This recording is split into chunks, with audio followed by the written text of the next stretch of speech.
All right, so let's talk about this faux watercolor look. With watercolor, you don't see the lines. It's like somebody just brings the brush in and they're painting the picture. So what I'm going to do is I'm going to stamp my image, but then I'm going to come back with the brush and go over it again, and it will look like it was watercolored.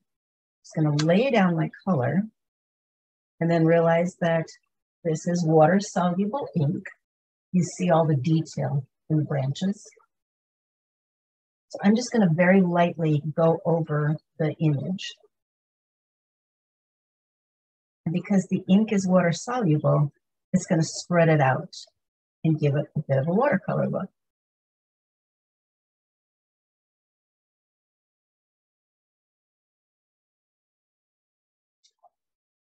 This is a quick and easy process, and all it does is soften the look of the lines so it's not as distinct, it's more watercolory.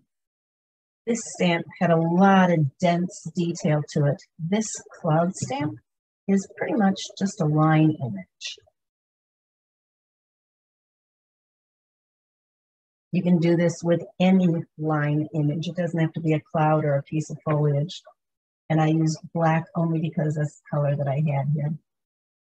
But again, what you're doing is you're softening the color intensity and you're spreading it around on the paper a little. That's the effect that you get with inks. We have other coloring tools.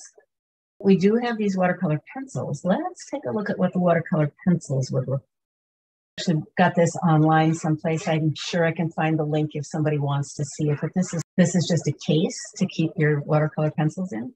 So this is one complete set here, and then this is the other set. And the thing I like about it is that it holds them so that I can read what the color is. This is just a really light ink, Sahara Sand. I'm going to stamp it really lightly. I'm going to stamp off, stamp off. So now I have just the barest image of this flower. I don't know if you can even see it, maybe. It's very, very light. But what I'm going to do now is I'm going to come back in and I'm going to color it. I'm going to go over that Sahara Sand.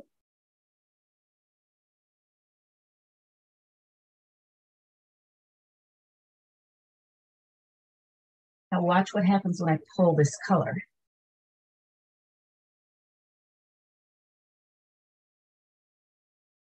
And if in these larger spaces you feel like there's not enough color, you can come back and just add a little bit more of the colored pencil, and then the water will move that color around, fill in the spaces, add the shading.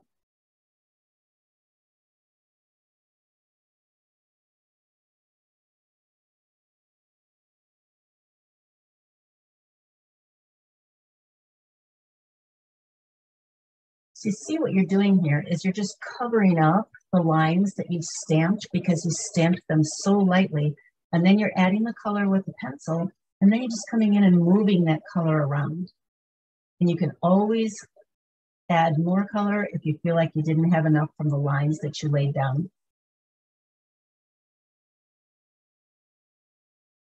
So before I start coloring, I just want to show you, look how sketchy that looks. It just looks like lines, but the water smooths it out. And then I'm pulling from the edge to pull the color to the inside of the petal.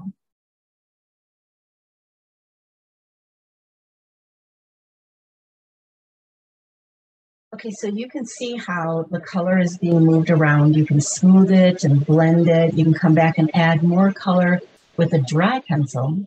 Let me show you what else you can do. So my stamp is on this side. I'm turning it up so I just have the smooth surface right here. And squirt a little bit of water.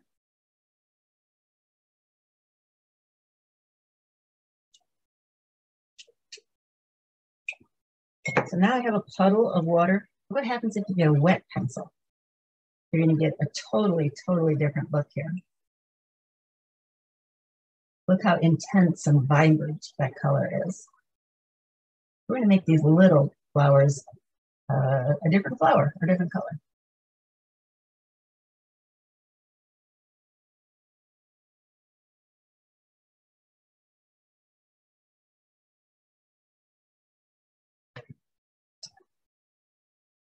So especially if you look up here where these petals are and the green leaves, I think you can see that when you go in with something really, really light in color, something where you've stamped off a bunch of times, or go in with a very light gray that you've stamped off a bunch of times, you can really achieve a look that it wasn't stamped at all, that you just came in and did the watercoloring yourself.